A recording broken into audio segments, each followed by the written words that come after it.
Today we are going to discuss quantum numbers and rules for writing electronic configuration of elements.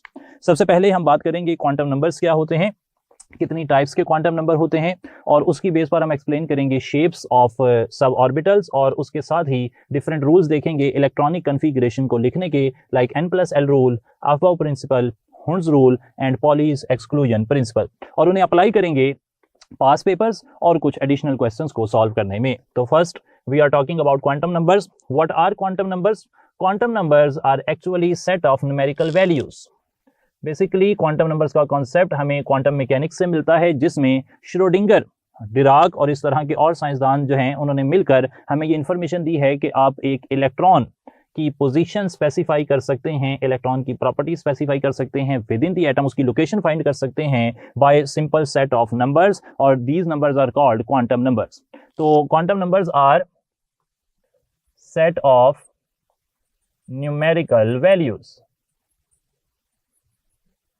that give acceptable solution to Schrodinger's wave equation। Complete definition usually हम लिखते नहीं हैं, लेकिन यहाँ पर हमने इसलिए लिख दी कि क्वांटम नंबर्स का कॉन्सेप्ट आमतौर पर लोगों का वीक है। तो क्वांटम नंबर्स असल में ऐसी वैल्यूज़ हैं जो हमें श्रोडिंगर्स वेव इक्वेशन का एक्सेप्टेबल सॉल्यूशन देती हैं, और इन वैल्यूज़ को जब आप इक्वेशन में पुट करते हैं तो इक्वेशन का जो जवाब आता है वो एक्चुअली हमें गाइड करता है कि इलेक्ट्रॉन्स की पोजीशन क्या है डिफरेंट शेल्स में, सब शेल्स में, ऑर्बिटल्स में, और उन ऑर्बिटल्स में इलेक्ट्रॉन की स्पिन कैसी है। अच्छा, क्वांटम नंबर्स की टाइप्स की अगर बात की जाए तो क्वांटम नंबर्स 4 टाइप के हो सकते हैं, जिनमें से पहली टाइप है प्रिंसिपल क्वांटम नंबर। जो प्रिंसिपल क्वांटम नंबर है, इसके बारे में कुछ हम एक इंफॉर्मेशन डिटेल चार्ट की फॉर्म में लिख लेते हैं कि प्रिंसिपल क्वांटम नंबर हमें क्या क्या इंफॉर्मेशन देता है। तो प्रिंसिपल क्वांटम नंबर जो है, it tells us about the number of shell. Principal quantum number is a non zero positive integer.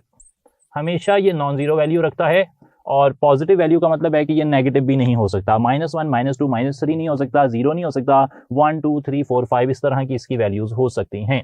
It is represented by n। It tells us about the energy of electron in a shell. अच्छा, shell को ना याद रख लें कि orbit भी कहा जा सकता है, और इसे एनर्जी लेवल भी कह सकते हैं आप। तो ये सब नाम शेल के लिए ही इस्तेमाल होते हैं। n की वैल्यू की बात की जाए तो जैसा कि मैंने कहा, ये वैल्यू 1 हो सकती है, 2 हो सकती है, 3 हो सकती है, 4 हो सकती है, एटसेट्रा, कोई भी वैल्यू हो सकती है।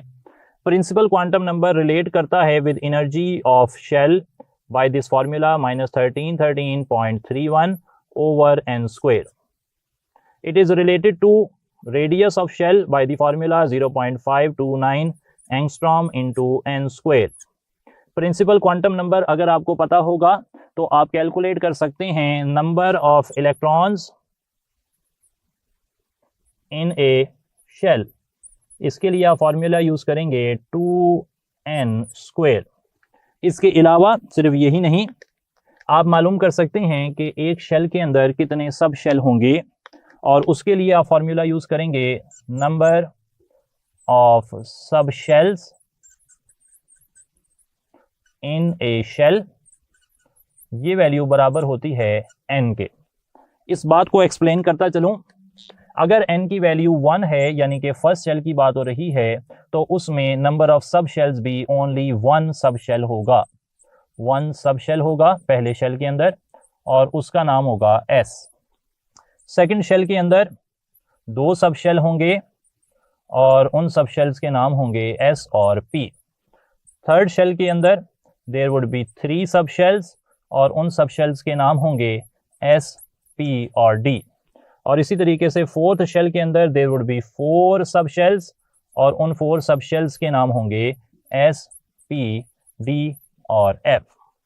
ये तरीका हो गया। इसी तरीके से आप ये फाइनल कर सकते हैं देखकर, only by looking at the value of n, यानी कि शेल का नंबर अगर आपको पता है तो आप फाइंड कर सकते हैं number of orbitals in a shell. इसके लिए फॉर्मूला यूज होता है n स्क्वायर। n स्क्वायर का मतलब है कि अगर आप पहले शेल की बात करते हैं तो पहले शेल के लिए for n is equal to 1, ये इस हिस्से को हल कर लेते हैं, यहाँ पर ऑर्बिटल्स भी साथ ही लिख देता हूं मैं। तो पहले शेल के लिए ऑर्बिटल्स कितने होंगे, ओनली 1 ऑर्बिटल होगा यहाँ पर, और उस ऑर्बिटल का नाम भी हो जाएगा s। सेकंड शेल में यहाँ पर 4 ऑर्बिटल्स होंगे और उन 4 ऑर्बिटल्स के नाम हो जाएंगे s, px, py और pz। इसी तरीके से थर्ड शेल की बात की जाए तो यहाँ पे देयर वुड बी 9 ऑर्बिटल्स और 9 ऑर्बिटल्स के नाम हो जाएंगे s, px, py, pz। इसी तरीके से dxy, dyz, dzx और x square dash y square और आखिर में dz स्क्वायर हो सकता है। ये 9 हो गए यहाँ पर इन दिस केस। और 4 सब शेल के लिए जब n इज इक्वल टू 4 होगा तो देयर वुड बी 16, 4 का स्क्वायर ले लेना है, 16 ऑर्बिटल्स और उनके नाम in addition to these. f के भी 7 ऑर्बिटल होंगे जिनकी डिटेल फिलहाल जो है हमें डिस्कस करने की जरूरत नहीं है और ना ही वो सिलेबस में फर्दर मेंशन्ड है। तो आपने देखा कि n की मदद से आप एनर्जी शेल की निकाल सकते हैं, रेडियस निकाल सकते हैं, एक शेल में कितने इलेक्ट्रॉन आएंगे ये भी पता कर सकते हैं, एक शेल में कितने सब शेल हैं ये भी अंदाजा लगा सकते हैं, और शेल के अंदर कितने ऑर्बिटल होंगे इस बात का अंदाजा भी लगाया जा सकता है। इसी तरीके से अगर मैं थोड़ा सा आगे लेकर चलूँ अपनी बात को तो ऐसा भी कहा जा सकता है कि एक और क्वांटम नंबर है जिसे एजीम्यूथल क्वांटम नंबर कहते हैं।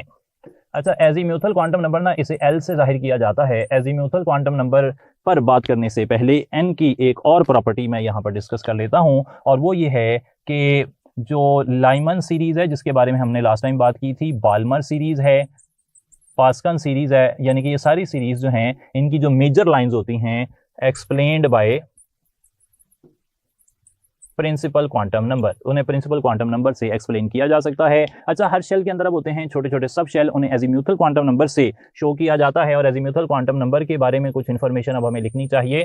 वो इन्फॉर्मेशन ये है, it is represented bye L, जैसा कि मैंने पहले ही बात कर ली। इसकी वैल्यू होती है n-1 और इस तरह इसकी वैल्यू अगर आप निकालें तो ये आती है 0, 1, 2, 3 एटसेट्रा। अच्छा, अब ये भी देख लें ज़रा कि अगर L की वैल्यू 0 आ रही है तो 0 का मतलब है कि आप बात कर रहे हैं S सब शेल की। S सब शेल, 0 का मतलब होता है S सब शेल की बात हो रही है, 1 का मतलब होता है P सब शेल की बात हो रही है, 2 का मतलब होता है कि D सब शेल की बात हो रही है और 3 का मतलब होता है कि F सब शेल की बात हो रही है। अच्छा, ये जो वैल्यूज़ हैं इनके नाम S, P, D और F जो रखे गए हैं, S जो है वो stands for sharp, P stands for principal, D stands for diffused, F stands for fundamental। Concept थोड़ा सा क्लियर करता चलूं। इट हैज़ बीन ऑब्जर्व्ड कि जो हाइड्रोजन स्पेक्ट्रम है उसके अंदर कुछ बड़ी लाइंस होती हैं जिन्हें आप लाइमन बाल्मर सीरीज कहते हैं, लेकिन जब आप लाइमन बाल्मर सीरीज को एक हाई क्वालिटी स्पेक्ट्रोस्कोप से देखते हैं तो फिर आपको पता लगता है कि उनके अंदर हर लाइन जो है वो फर्दर छोटी छोटी लाइंस में डिवाइडेड होती है, और ये जो फर्दर डिवीजन है it gives rise to the idea कि बोहर के मुताबिक जो न्यूक्लियस के गिर्द सिर्फ शेल्स थे, उनके अंदर फर्दर छोटे छोटे रास्ते हैं और वो कहलाते हैं सब शेल्स। और उनके लिए जो है वो सब शेल्स को एक्सप्लेन करने के लिए जो हमें स्पेक्ट्रोस्कोपिक लाइंस मिलती हैं, हमने 4 टर्म्स डिफाइन की हैं, शार्प, प्रिंसिपल, डिफ्यूज, फंडामेंटल। तो इन जो सब शेल्स हैं उनसे ये वाली लाइंस ओरिजिनेट होती हैं। एजीम्यूथल क्वांटम नंबर, मैंने जैसा कि कहा कि azimuthal quantum number represents sub shell. अच्छा, अब इस सब शेल L की वैल्यू से आप कौन कौन सी इंफॉर्मेशन निकाल सकते हैं? L से आप पहले तो निकाल सकते हैं number of electrons in a sub shell, ये आप निकाल सकते हैं। और number of electrons in a sub shell जब आपने निकालना है तो उसके लिए फॉर्मूला होगा 2 × 2l+1। ये वैल्यू अगर मैं S के लिए सॉल्व कर लेता हूं और फिर P और D और F के लिए, तो पता लगता है कि S के अंदर मैक्सिमम 2 इलेक्ट्रॉन आ सकते हैं, आप सॉल्व करके भी देख सकते हैं। P के अंदर 6 इलेक्ट्रॉन आ सकते हैं, D के अंदर 10 इलेक्ट्रॉन आ सकते हैं और F के अंदर 14 इलेक्ट्रॉन आ सकते हैं। इसी तरीके से सब शेल की वैल्यू को देखकर आप अंदाजा लगा सकते हैं number of orbitals in a sub shell. एक सब शेल में कितने ऑर्बिटल होंगे ये भी अंदाजा लगाया जा सकता है। फॉर एग्जांपल इसके लिए फॉर्मूला होगा 2l+1। L की वैल्यू 0 रख लें तो आपको S सब शेल के अंदर कितने ऑर्बिटल हैं वो मिल जाएंगे। वैल्यू आती है S के लिए 1, S के लिए 1 वैल्यू आएगी, P के लिए 3 वैल्यू आएगी, D के लिए यहाँ पर 5 वैल्यू आएगी और F के लिए 7 वैल्यू आएगी, which means that S sub shell में सिर्फ एक ही ऑर्बिटल होता है, पी सब शेल में 3 ऑर्बिटल होते हैं, डी सब शेल में 5 तरह के ऑर्बिटल होते हैं और एफ सब शेल में 7 तरह के ऑर्बिटल होते हैं। ऑर्बिटल्स की डिटेल बताने वाला जो क्वांटम नंबर है उसे आप कहते हैं मैग्नेटिक क्वांटम नंबर। ये है तीसरा क्वांटम नंबर और मैग्नेटिक क्वांटम नंबर को हम m से रिप्रेजेंट करते हैं। मैग्नेटिक क्वांटम नंबर, जैसा कि हमें नाम से जाहिर है कि ये हमें इंफॉर्मेशन दे रहा होगा मैग्नेटिक फील्ड के बारे में, तो असल में magnetic quantum number tales us about, इसे शो किया जाता है m से। इसकी वैल्यूज जो हैं वो होती हैं m is equal two plus l से 0 से माइनस l। l प्लस और माइनस के दरमियान में जितनी भी वैल्यूज हैं वो इसके लिए पॉसिबल होती हैं। इस बात का मतलब ये है कि अगर l की वैल्यू 0 होगी तो m की वैल्यू भी 0 होगी। अगर l की वैल्यू 1 होगी तो m के लिए 3 वैल्यूज पॉसिबल हैं, +1, 0, -1। इसी तरीके से अगर l की वैल्यू 2 होगी तो m के लिए 5 वैल्यूज पॉसिबल हैं, +2, +1, 0, -1, -2। और अगर l की वैल्यू 3 आ गई, जैसा कि f के लिए होता है, तो उसमें m मैग्नेटिक क्वांटम नंबर की 7 वैल्यूज पॉसिबल हैं, +3, +2, +1, 0, -1, -2, -3। तो ये सारी वैल्यूज m के लिए पॉसिबल हैं। m जो कि मैग्नेटिक क्वांटम नंबर है, magnetic quantum number, it gives us information about degeneracy of orbitals. अच्छा, डीजेनरेसी का मतलब क्या है कि कितने ऑर्बिटल्स एक सब शेल में ऐसे हैं which are having same energy. Degeneracy जो है it means that same energy, एक शेल के अंदर जो सब शेल है उसके अंदर कितने ऑर्बिटल्स की एनर्जी आपस में बराबर है, ये कॉन्सेप्ट हमें मिलता है मैग्नेटिक क्वांटम नंबर से। फॉर एग्जांपल, अगर मैग्नेटिक क्वांटम नंबर की 3 वैल्यूज आ रही हैं, इसका मतलब है कि इस सब शेल में 3 ऐसे ऑर्बिटल हैं जिनकी एनर्जी एक जैसी है, डी में 5 ऐसे ऑर्बिटल हैं जिनकी एनर्जी एक जैसी है और एफ में 7 ऐसे ऑर्बिटल हैं जिनकी एनर्जी एक जैसी है। डीजेनरेसी ऑफ ऑर्बिटल्स एक चीज है जो हमें पता लगती है मैग्नेटिक क्वांटम नंबर से। एक और हमें पता लगता है spatial orientation of orbitals. Orbitals जो हैं वो किस तरह लगे होते हैं स्पेस में, ये इंफॉर्मेशन भी हमें मैग्नेटिक क्वांटम नंबर से ही पता लगती है। और स्पेशल ओरिएंटेशन के हवाले से मैं बताता चलूं कि जो एस है वो स्फेरिकल होता है, शेप्स ऑफ ऑर्बिटल्स भी हमने डिस्कस करनी है। एस स्फेरिकल होता है, पी जो है ना वो डम्बल शेप होता है ले, और it can be oriented in 3 different directions से। ये पी एक्स में अरेंज हो सकता है, वाई डायरेक्शन में अरेंज हो सकता है या फिर जी डायरेक्शन में अरेंज हो सकता है। इसी तरीके से जो डी है वो 5 टाइप्स की स्पेशियल ओरिएंटेशंस रखता है, और डी की 5 स्पेशियल ओरिएंटेशंस को समझने के लिए मैं यहाँ पर एक्स और वाई एक्सिस जो है वो ड्रा कर लेता हूँ। एक्स और वाई एक्सिस मैंने आपके सामने ड्रा किए और इसके हिसाब से मैं डी की 5 स्पेशियल ओरिएंटेशंस बना रहा हूँ। एक डी ऐसा हो सकता है जो कि जस्ट इमेजिन कि जो एक्सिस मैंने ड्रा की हैं वो एक्स और वाई एक्सिस हैं, तो जो एक्स और वाई एक्सिस के बीच में होगा उसे आप कहेंगे डी एक्स वाई। इसी तरीके से जो y और z एक्सिस के बीच में होगा उसे कहेंगे डी वाई जी। इसका नाम हो जाएगा डी वाई जी। और अगर कोई x और z एक्सिस के बीच में है उसे कहेंगे डी जी एक्स, ये हो जाएगा डी जी एक्स। इसे भी नाम दे देते हैं डी जी एक्स।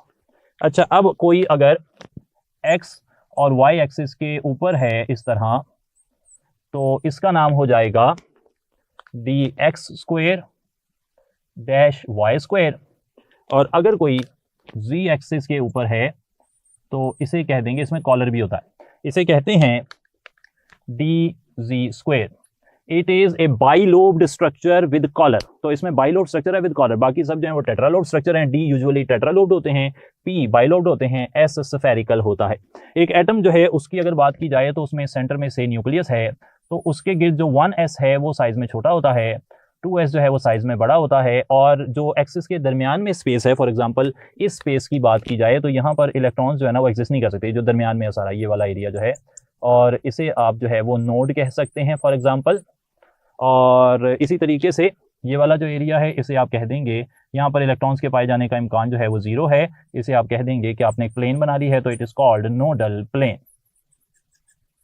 ये जो हमने सारे लिखे हैं जिन्हें हम ऑर्बिटल्स कह रहे हैं, इन ऑर्बिटल्स की फर्दर डिटेल मैं बता दूं, मैग्नेटिक क्वांटम नंबर हमें ऑर्बिटल्स के बारे में इंफॉर्मेशन देती है, और ऑर्बिटल्स जो हैं वो क्या होते हैं इनको मेंशन कर लेते हैं। ऑर्बिटल जो है it is the spatial region with 95% probability of electron finding। असल में इलेक्ट्रॉन्स जो है ना वो कंटिन्यूअसली मोशन में है, और क्वांटम मैकेनिक्स सेज कि आप एब्सोल्यूट पोजीशन इलेक्ट्रॉन की मालूम नहीं कर सकते, जहां पर उसकी मैक्सिमम प्रोबेबिलिटी पाई जाएगी आप कहेंगे कि वो हिस्सा है ऑर्बिटल। तो स्पेशल ओरिएंटेशन ऑफ ऑर्बिटल्स बताने वाला azimuthal quantum number is also known as orbital orientation quantum number. इसे ऑर्बिटल ओरिएंटेशन क्वांटम नंबर भी कहते हैं, और जो इन्फॉर्मेशन वहां से हमें मिलती है वो भी हमने देख ली। आखिर में आगे चलने से पहले कुछ रेलेवेंट एमसीक्यू तो हमने करने हैं। हम एक इन्फॉर्मेशन और याद कर लें, और वो है कि एक और क्वांटम नंबर भी एग्जिस्ट करता है, it is known as spin quantum number which is represented by s, और इसकी दो वैल्यूज पॉसिबल हैं। एक वैल्यू है हमारे पास जिसे आप कहते हैं प्लस हाफ, और एक होती है माइनस हाफ। अगर इलेक्ट्रॉन अपने ऑर्बिटल के अंदर क्लॉकवाइज मोशन कर रहा है लाइक दिस, जिस तरह क्लॉक की जो सुई है वो चलती है, तो आप उसे प्लस हाफ रिकमेंड कर देंगे, और अगर वो एंटी क्लॉकवाइज घूम रहा है तो आप उसे माइनस हाफ डिनोट कर देंगे। तो ये सब बात हो गई जी क्वांटम नंबर्स और शेप्स ऑफ ऑर्बिटल्स की। इसके हवाले से कुछ एमसीक्यू करते हैं और फिर देखेंगे कि इलेक्ट्रॉनिक कन्फिगरेशन को लिखने के डिफरेंट रूल्स कौन कौन से हैं। क्वेश्चन नंबर 1 ये है कि with the increase in value of n आप जानते हैं कि प्रिंसिपल क्वांटम नंबर होता है, तो with the increase in value of n the size, हमें यहां पर पूछा जा रहा है कि shape of s remains same but size. तो सवाल यह है कि अगर आप प्रिंसिपल क्वांटम नंबर n की वैल्यू बढ़ाते हैं तो s तो स्फेरिकल है, यानी कि 1s भी स्फेरिकल है, 2s भी स्फेरिकल है, 3s भी स्फेरिकल है, तो s की जो शेप है वो तो सेम रहती है, लेकिन साइज के बारे में क्या ख्याल है? क्या साइज भी सेम रहता है, या साइज कम हो जाता है, या साइज इंक्रीज हो जाता है, या आप इसके बारे में डाउटफुल हैं कि क्या तब्दीली आएगी? ये पास पेपर से एक सवाल है, तो इस सवाल में डेफिनेटली हम जानते हैं, हमने कहा कि जैसे जैसे प्रिंसिपल क्वांटम नंबर बढ़ता है, अभी थोड़ी देर पहले हमने बात की, वैसे वैसे जो साइज है s का वो बढ़ता जाता है, अलबत्ता शेप जो है वो स्फेरिकल ही रहती है। एक और सवाल अगेन पास पेपर से ही है, और वो सवाल ये था कि आइडेंटिफाई p ऑर्बिटल। तो ये ऑर्बिटल ड्रॉ किए गए थे, और सवाल ये पूछा गया था कि आपने बताना है इनमें से p ऑर्बिटल कौन सा है। हमने सीखा है कि s स्फेरिकल होता है, p डबल शेप्ड होता है, और d जो है यूजुअली 4 d ऐसे हैं जो टेट्रालोब्ड हैं, और एक d ऐसा है जो बाइलोब्ड विद कॉलर है, जिसे dz² कहते हैं। तो यहाँ पर सिर्फ एक बाइलोब्ड स्ट्रक्चर है जिसमें कॉलर नहीं है, और वो होगा फिर p orbital. px, py, pz तीनों की जो स्पेशल ओरिएंटेशन है वो x axis, y axis, z axis में हो सकती है, लेकिन वो होते हमेशा बाइलोब्ड स्ट्रक्चर हैं। इसी तरीके से अगेन एक और सवाल हमने देखा है, पास पेपर से ही सवाल है, और सवाल ये है कि how to calculate number of electrons in a shell. एक शेल के अंदर अगर आपको इलेक्ट्रॉन्स काउंट करने पड़ जाएं तो आप कौन सा फॉर्मूला इस्तेमाल करेंगे? मैंने बताया था कि एक शेल के अंदर इलेक्ट्रॉन्स कैलकुलेट करने के लिए हम फॉर्मूला इस्तेमाल कर रहे हैं 2n²। इस फॉर्मूला के मुताबिक पहले शेल में 2 इलेक्ट्रॉन, दूसरे शेल में 8 इलेक्ट्रॉन, तीसरे शेल में 18 इलेक्ट्रॉन, और चौथे शेल में 32 इलेक्ट्रॉन आ सकते हैं।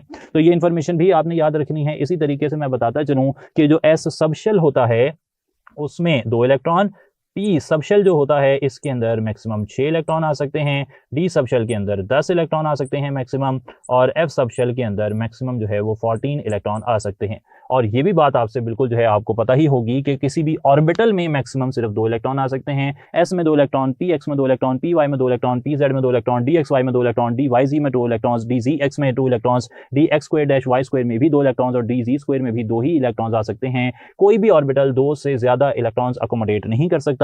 आगे की तरफ अब हम बात कर रहे हैं चलते हुए इलेक्ट्रॉनिक कॉन्फ़िगरेशन रूल्स की, और इलेक्ट्रॉनिक कॉन्फ़िगरेशन रूल्स में जो सबसे पहला रूल हमने देखना है वो है n+l रूल। आप जानते हैं कि n जो है यहाँ पर इस रूल के अंदर वो प्रिंसिपल क्वांटम नंबर है, और l एजीम्यूथल क्वांटम नंबर है। Rule states that electrons must be placed in सब shells on the basis of increasing n+l value. तो आप इसे सिंप्लीफाई कर सकते हैं ऐसे, सब शेल्स मस्ट बी filled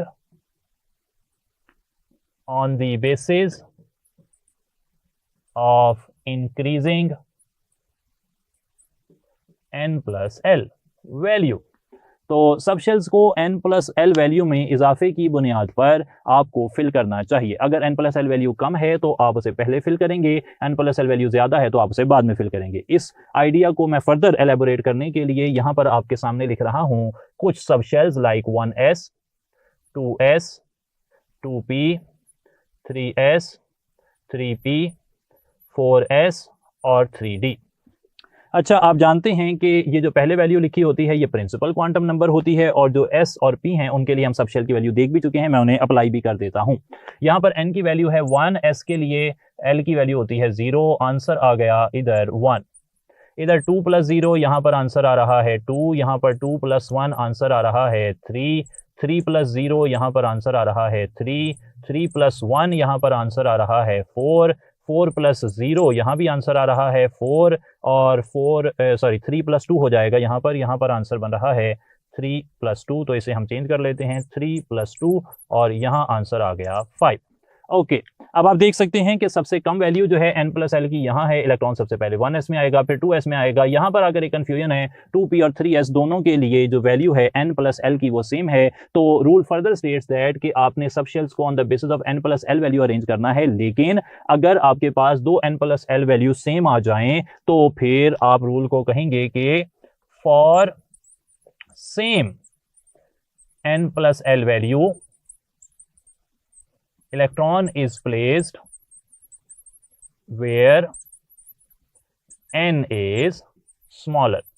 तो फिर आप इलेक्ट्रॉन को कहां रखेंगे? जहां पर n की वैल्यू कम होगी, यानी कि 2p और 3s में ये वैल्यू तो सेम है, लेकिन यहां पर n की वैल्यू स्मॉलर है। n की वैल्यू जहां पर स्मॉलर होगी वहां पर इलेक्ट्रॉन पहले आएगा। Same is the case hair, यहां पर 3p और 4s में वैल्यू तो n+l की सेम है, लेकिन जहां पर n की वैल्यू कम है वहां पर इलेक्ट्रॉन पहले आएगा, और इसी हिसाब से आप अरेंजमेंट करते जाएंगे। तो ये तो था n+l रूल। n+l रूल सब शेल्स में इलेक्ट्रॉन की प्लेसमेंट के बारे में हमें इंफॉर्मेशन देती है। एक और प्रिंसिपल है और विच इज ऑफ बाउ प्रिंसिपल, और ऑफ बाउ प्रिंसिपल जो है वो हमें इंफॉर्मेशन देता है कि इलेक्ट्रॉन्स जो हैं वो सब शेल में, अगेन सब शेल्स में इलेक्ट्रॉन को किस तरह रखा जाएगा उसको एक्सप्लेन करता है। ऑफ बाउ प्रिंसिपल जो है उसको हम इस तरह ड्रॉ कर लेते हैं कि सबसे पहले हम एक एनर्जी लेवल डायग्राम बना लेते हैं, और एनर्जी लेवल डायग्राम के अंदर हम बना लेते हैं 1s के बिल्कुल नीचे हम 2s ड्रॉ कर लेते हैं, 2s के बाद हम 3s और 4s, और उसके बाद 5s है हमारे पास, 6s है, और इसी तरीके से 7s है। अच्छा, सेकंड शेल से p शुरू होता है तो उसको भी मैं ड्रॉ कर लेता हूँ। यहाँ पर 2p आ जाएगा, फिर 3p आ जाएगा, फिर 4p आ जाएगा, 5p आ जाएगा, 6p आ जाएगा, और फिर 7p आ जाएगा। p के बाद d आता है, 3d से स्टार्ट ले लेते हैं, फिर 4d आ गया, 5d आ गया, 6d आ गया, और 7d आ गया। 4f बना लेते हैं, 5f बना लेते हैं, 6f बना लेते हैं, और 7f बना लेते हैं। अच्छा, इलेक्ट्रॉन्स के बारे में वो कहता है कि इलेक्ट्रॉन्स जो हैं उन्हें आपने प्लेस करना है इन सब shells must be filled on basis of increasing energy, यानी कि जिसकी एनर्जी सबसे कम है उसे सबसे पहले फिल करें और बाकियों को बाद में फिल करें। तो सबसे कम एनर्जी ऊपर से हम स्टार्ट करेंगे। सबसे कम एनर्जी है 1s की, 1s सबसे पहले फिल होगा, उसके बाद 2s फिल होगा, 2s के बाद 2p, फिर 3s, इधर से आप शुरू करते जाएंगे, 3p 4s, 3d 4p 5s, 4d 5p 6s, 4f 5d 6p 7p 6p 7s, 5f 6d 7p, 6f 7d और 7f। यहाँ से आप स्टार्ट करेंगे। पहले आपने इस लाइन को फॉलो करना है, फिर इस लाइन को फॉलो करना है, 3 4 5 6 7 8 9 एंड 10, इस तरह फॉलो करेंगे फ्रॉम टॉप टू बॉटम। तो जो ऑर्बिटल पहले आ रहा है उसमें इलेक्ट्रॉन पहले रखा जाएगा, बाकी में इलेक्ट्रॉन बाद में रखा जाएगा। जब एक सब शेल पूरा हो जाएगा फिर आप अगले सब शेल की तरफ जाएंगे। इस हिस्से को मैं नहीं मिटाऊंगा क्योंकि हमने जितनी भी इलेक्ट्रॉनिक कॉन्फ़िगरेशन लिखनी है वो इसी बेस पर लिखनी है। तो आप एक जनरल कैटेगरी भी बना सकते हैं यहाँ से 1s 2s 2p 3s 3p 4s 3d 4p 5s वगैरह। तो ये आपने नोट कर लेना है। इसके बाद तीसरा रूल, पहले दो रूल जो हैं वो हमें एक्सप्लेन करते हैं कि सब शेल्स के अंदर इलेक्ट्रॉन कैसे फिल होंगे। सब शेल्स के बाद अब ऑर्बिटल्स में इलेक्ट्रॉन कैसे फिल होते हैं उसकी इंफॉर्मेशन हमें मिलती है थर्ड और फोर्थ रूल से। थर्ड रूल है Hund's rule. Hund's rule relates to degenerate orbitals और it says that degenerate orbitals get 1 electron each before pairing of electrons। इस बात को, इस आइडिया को एक ही बारी क्लियर कर लेते हैं, और क्लियर करने के लिए हम एग्जांपल कोड कर रहे हैं नाइट्रोजन एटॉमिक नंबर 7 की। यहाँ पर 1s2 2s2, अब 3 इलेक्ट्रॉन है यहाँ पर और 3p ऑर्बिटल हमारे पास हैं। एक को कहते हैं 2px, एक होता है 2py, एक होता है 2pz, और यहाँ पर अब हमने इलेक्ट्रॉन रखने हैं। हुंस रूल सेज कि ये तीनों डीजनरेट ऑर्बिटल्स हैं, तो इनमें इलेक्ट्रॉन 1 1 1 प्लेस होना चाहिए। कहीं पर भी हम डबल इलेक्ट्रॉन प्लेस नहीं कर सकते, वरना जो है ना ये हुंस रूल ऑफ डीजेनरेसी को वायलेट करेगा। तो ये हो गया जी हुंस रूल। और हुंस रूल के बाद आखिरी बात जो हमारी होगी वो है पॉलीज एक्सक्लूजन प्रिंसिपल। अच्छा, पॉलीज एक्सक्लूजन प्रिंसिपल जो है वो हमें बताता है कि एक ऑर्बिटल में इलेक्ट्रॉन्स की कैसे अरेंजमेंट होनी चाहिए। तो पॉलीज एक्सक्लूजन प्रिंसिपल सेज कि अगर आपके पास एक एटम है, उसके पास कोई भी 2 इलेक्ट्रॉन जो है ना, उनके चारों क्वांटम नंबर सेम नहीं हो सकते। 2 तरीके से आप डिफाइन कर सकते हैं। हम एक डेफिनेशन को फॉलो कर रहे हैं, और वो फॉलो ये हो रही है कि 2 electrons in same orbital have opposite spin। तो एक जो आपके पास ऑर्बिटल है उसमें जो 2 इलेक्ट्रॉन होंगे उनकी स्पिन ऑपोजिट होगी। इस आइडिया को क्लियर करने के लिए मैं हीलियम कोड कर रहा हूं। हीलियम 1s2 1s2 में 1s के एक इलेक्ट्रॉन इस तरह और एक इस तरह होगा। आप अगर इसे ऐसे ड्रॉ करते हैं, लाइक हीलियम को आप 1s1 ऐसे ड्रॉ करते हैं, रॉन्ग हो जाएगा। 1s इस तरह ड्रॉ करते हैं तब भी रॉन्ग हो जाएगा। ये है पॉलीज एक्सक्लूजन प्रिंसिपल। और आप यहाँ पर अगर क्वांटम नंबर के रेफरेंस से देखें तो यहाँ पर n की वैल्यू 1 है, पहला क्वांटम नंबर है। s के लिए एजीम्यूथल क्वांटम नंबर 0 होता है, मैग्नेटिक क्वांटम नंबर भी 0 होता है। यानी कि हीलियम के 1s में जो 2 इलेक्ट्रॉन है उनके लिए प्रिंसिपल, एजीम्यूथल और मैग्नेटिक क्वांटम नंबर सेम है, तो फिर स्पिन क्वांटम नंबर जो है वो चेंज होगा, +½ और -½ no 2 electrons of an atom can have the same value और 4 क्वांटम नंबर्स। ये इस बात का मतलब है। सही है जी बात। इसी रूल को मद्देनजर रखते हुए हम इलेक्ट्रॉनिक कन्फिगरेशन लिख सकते हैं। किसी भी एलिमेंट की इलेक्ट्रॉनिक कन्फिगरेशन लिखने के लिए, मैं सबकी नहीं लिख रहा, वो आप खुद से प्रैक्टिस कर लेंगे। मैं एक बहुत ज्यादा आगे जाकर एक एग्जांपल कोड कर लेता हूं, और वो एग्जांपल मैं ले रहा हूं ब्रोमीन की, which has 35 electrons in it. और जब मैं 35 इलेक्ट्रॉन्स फिल करूंगा तो मेजॉरिटी जो रूल्स हैं वो मैं डिस्कस कर लूंगा। तो ब्रोमीन को एज एन एग्जांपल कोड कर रहे हैं, एटॉमिक नंबर है 35। रूल्स पहले इस्तेमाल कर लेते हैं। सबसे पहले हम n+l और जो अबव है उसमें हमें सिमिलर रिजल्ट मिलते हैं, तो हम n+l अबव प्रिंसिपल के हिसाब से फिलिंग करते हैं। सबसे पहले इलेक्ट्रॉन आएंगे 1s में, और s सब शेल में कितने इलेक्ट्रॉन आ सकते हैं? 2 आ सकते हैं। उसके बाद आ जाएंगे 2s में, 2s2 हो गया। 2s के बाद 2p में मैक्सिमम कितने इलेक्ट्रॉन आ सकते हैं? 6 आ सकते हैं। 2p के बाद 3s में कितने इलेक्ट्रॉन आ सकते हैं? 2 आ सकते हैं। 3s के बाद आ जाएगा 3p 6 हो गया। 3p के बाद 4s में इलेक्ट्रॉन आ सकते हैं 2। 4s के बाद 3d है, 3d के अंदर इलेक्ट्रॉन आ सकते हैं 10, जैसा कि हमने पहले जिक्र किया हुआ है। 3d के बाद 4p, और 4p में इलेक्ट्रॉन्स आ गए 5। There are 35 electrons in it. ये हो गई कन्फिगरेशन। अब जब हमने सब कन्फिगरेशन और रूल्स देख लिए हैं, रूल्स आपके सामने हैं, तो चलें फिर क्वेश्चन करते हैं और कुछ क्वेश्चंस नोट कर लेते हैं। क्वेश्चंस ना यहाँ पर इस तरह आपसे पूछे जाते हैं कि आपसे एक कंप्लीट कॉन्फ़िगरेशन पूछी जा सकती है, या फिर कोई अनपेयर्ड इलेक्ट्रॉन, या किसी पर्टिकुलर शेल में इलेक्ट्रॉन, या किसी पर्टिकुलर सब शेल में इलेक्ट्रॉन्स जो हैं वो आपसे पूछे जा सकते हैं। First question is, oxygen is represented by the electronic configuration 1s2 2s2 2px2 and 2py2. This electronic configuration 8 violates। ये इलेक्ट्रॉनिक कन्फिगरेशन किस रूल के अगेंस्ट है? तो आप जानते हैं कि हमने हुंस रूल में कहा है कि अगर आपके पास डीजनरेट ऑर्बिटल्स होंगे तो आप सब में एक एक इलेक्ट्रॉन रखेंगे, उसके बाद ही पेयरिंग स्टार्ट हो सकती है। तो आप जानते हैं कि 2px 2py के साथ 2pz भी होता है। 2pz में कोई भी इलेक्ट्रॉन नहीं डाला गया, 2py में 2 इलेक्ट्रॉन डाल दिए गए, ये नहीं किया जा सकता। यानी कि यहाँ पर हुंस rule of degeneracy of orbitals उसे वायलेट किया गया है। सिमिलरली एक और क्वेश्चन देख लेते हैं, और इस क्वेश्चन में हमें इंफॉर्मेशन ये दी जा रही है कि सल्फर एटॉमिक नंबर 16, इसकी इलेक्ट्रॉनिक कन्फिगरेशन होती है नियॉन 10, इसके बाद 3s2 and 3p4। What is the number of unpaired electrons in sulphur? तो सल्फर में अनपेयर्ड इलेक्ट्रॉन्स ढूंढने के लिए अगेन हमें हुंस रूल की मदद लेनी पड़ेगी। तो हुंस रूल के मुताबिक 3p4, तीनों p डीजनरेट हैं, तो 3p4 को अगर मैं अरेंज करूं, it should be 3px1 3py1 3pz1 सब में एक एक इलेक्ट्रॉन आएगा और उसके बाद पेयरिंग स्टार्ट होगी और पेयरिंग स्टार्ट होती है 3px से, तो ये हिस्सा पेयर्ड हो जाएगा 3px वाला, 3py unpaired electron, 3pz unpaired electron, तो there will be 2 unpaired electrons. Third question देखते हैं। थर्ड क्वेश्चन में हमसे सवाल ये पूछा गया है कि which of the following show abnormal electronic configuration. तो यहाँ पर एबनॉर्मल इलेक्ट्रॉनिक कॉन्फ़िगरेशन जो है वो कौन कौन शो कर रहा है।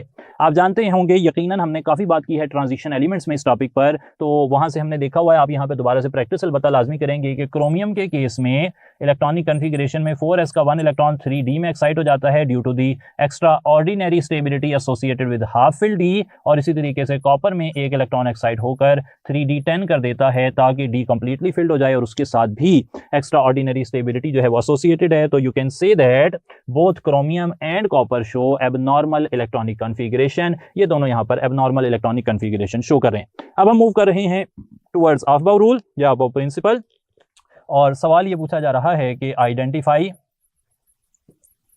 Correct order with respect to energies, यानी कि एनर्जी के हिसाब से कौन सा ऑर्डर आपको यहाँ पर सही लगता है। अगर मैं स्टार्ट करता हूँ अल्फा ऑप्शन से, तो अल्फा ऑप्शन के मुताबिक 3d की एनर्जी 4s से कम है, ऐसा नहीं है जी 4s की एनर्जी कम होती है, अब रूल मैंने इसलिए यहाँ पर लिखा हुआ है। बीटा ऑप्शन देखें, 4s की एनर्जी सबसे कम है, उसके बाद 3d की एनर्जी है, उसके बाद 4f की एनर्जी है, फिर 5d की। बिल्कुल सही है जी, बीटा ऑप्शन में जो ऑर्बिटल्स हैं वो उसी सीक्वेंस में लगे हुए हैं जिस सीक्वेंस में हमें प्रपोज किया है अफबाउ प्रिंसिपल ने, कम एनर्जी से ज्यादा एनर्जी की तरफ। और डेफिनेटली 5d की एनर्जी जो है वो 4s से कम नहीं होती, ये भी गलत है। और डेल्टा में 4f की एनर्जी 4s और सबसे कम लिखी हुई है, ये भी पॉसिबल नहीं है। तो यहाँ पर राइट आंसर था बीटा। इस किस्म के क्वेश्चन हम एक्सपेक्ट करते हैं यहाँ से, और पास पेपर में भी इस किस्म की ही एग्जांपल्स हमें देखने को मिलती हैं। उनमें से कुछ हमने यहाँ पर डिस्कस की। तो इंशाल्लाह नेक्स्ट टाइम आपके साथ मुलाकात होगी, मजीद टॉपिक देखेंगे। तब तक के लिए जी ख्याल रखिए अपना। Thank you so much. अस्सलाम वालेकुम।